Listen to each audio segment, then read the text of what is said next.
Се помалку субкултурни простори и иницијативи кои некогаш беа белек на Скопје, места кои без проблем можевте да ги мапирате во главниот град, кои имаа своја автономија во однос на пазарот и државните институции, кои продуцираа култура која не е популарна и за масовна конзумација, вели Садику. Зошто повеќе ги нема култната точка, настаните на коцка, промоциите и дебатите до доцните часови во кооперација, се помал број на простори за алтернативна музика.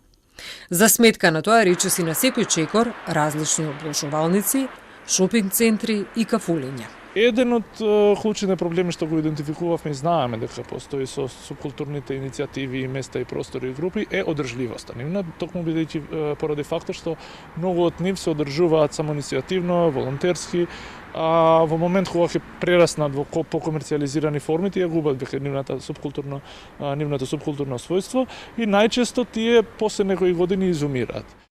Според Садико, во одредени случаи, причината може да се лоцира и во тој јас меѓу различни генерации.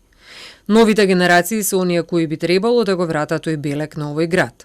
За Ѓорѓе Јовановиќ, кој е коавтор со Садико на публикацијата и истражувањето за субкултурата во Скопје, клучниот проблем е што и по 30 години независност, многумина не ја сватија важноста и улогата на културата воопшто. Да не говориме за субкултура и сето она што таа во светски рамки го разоткрива. Знаете како во некои други средини такви некакви поалтернативни центри функционираат по принципот на самопридонес, но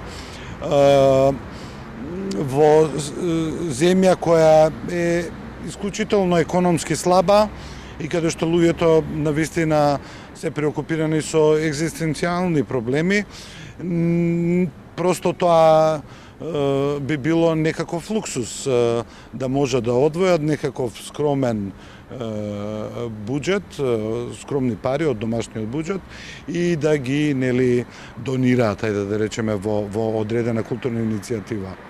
Солидарноста меѓу самите уметници и диалогот на различни генерации уметници може би единствениот начин за да се надмине ваквата ситуација и да започне фаза на креирање нови субкултурни места во Скопје, смета Јовановиќ.